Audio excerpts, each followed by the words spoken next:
Good afternoon students. Welcome to the class. आज का हमारा टॉपिक है माइटोकॉन्ड्रिया। चलिए आइए समझते हैं इसको। सेल में अलग अलग तरह के सेल ऑर्गेनेल्स होते हैं। ये सेल ऑर्गेनेल्स स्पेशलाइज काम करते हैं और उनमें से एक सेल ऑर्गेनेल है माइटोकॉन्ड्रिया, जिसके बारे में हम आज पढ़ेंगे।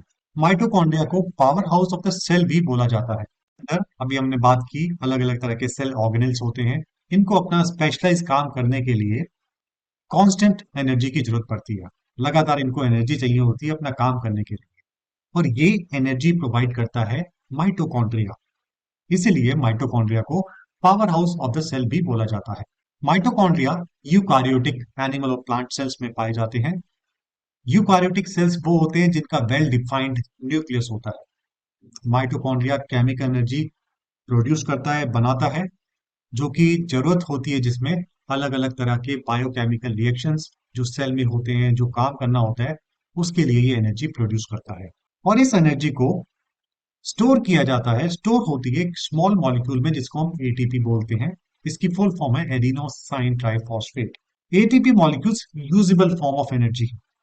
जो एनर्जी माइटोकॉन्ड्रिया ने बनाई केमिकल एनर्जी के फॉर्म में, वो छोटे छोटे मॉलिक्यूल्स में, जिनको हम एटीपी बोलते हैं, उसमें स्टोर हो जाती है।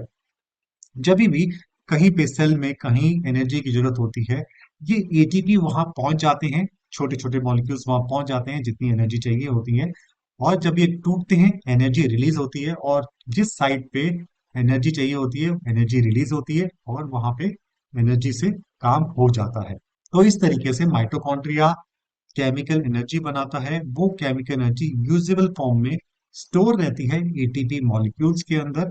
और जहां पे एनर्जी की जरूरत होती है, एटीपी मॉलिक्यूल्स पहुंच जाते हैं वहां पे।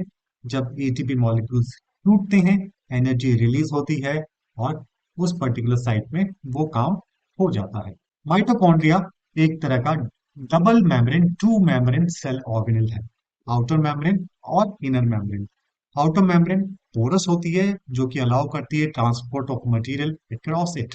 इनर मेम्ब्रेन एक तरह की स्पेशलाइज्ड मेम्ब्रेन है, जिसके अंदर बहुत सारे फोल्ड्स होते हैं, जिसको क्रिस्टे बोलते हैं।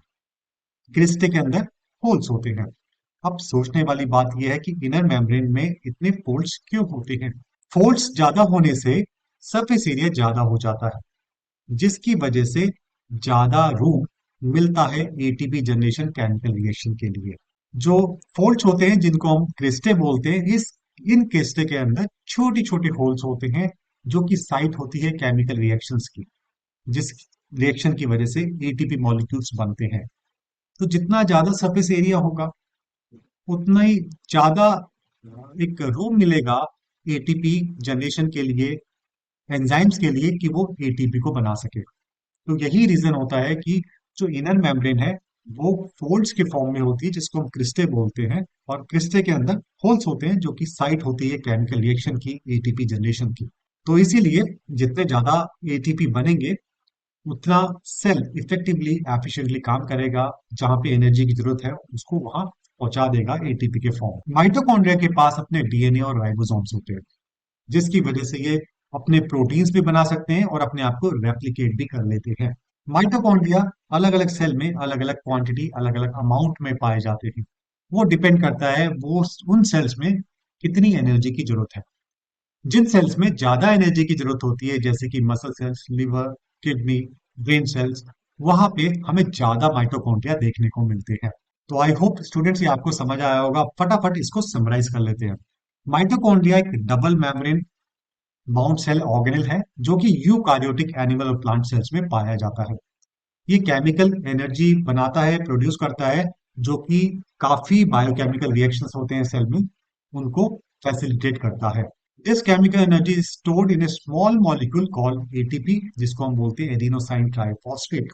ये एटीपी यूजेबल फॉर्म होती है एनर्जी की। जहां पे एनर्जी की जरूरत होती है, वहां पे ये एटीपी पहुंच जाते हैं, टूटते हैं, एनर्जी रिलीज हो जाती है।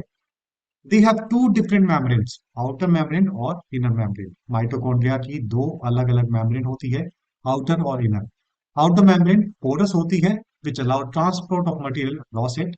इनर मेम्ब्रेन में फोल्ड्स होते हैं और बहुत सारे होल्स होते हैं, जो कि बहुत बड़ा सरफेस एरिया प्रोवाइड करते हैं एंजाइम्स केमिकल रिएक्शंस के लिए और एटीपी जनरेशन के लिए। माइटोकॉन्ड्रिया के पास अपने डीएनए और राइबोसोम्स होते हैं, जिसकी वजह से ये अपने प्रोटीन्स भी बनाते हैं और अपने आप को रेप्लिकेट भी कर लेते हैं। अब आपके सामने एक छोटी सी क्विज है, उसको अटेम्प्ट कीजिए। Mitochondria is called the power house of the cell, true और false? Second one for you. The inner membrane has the smaller surface area. Is this true or false? Third one.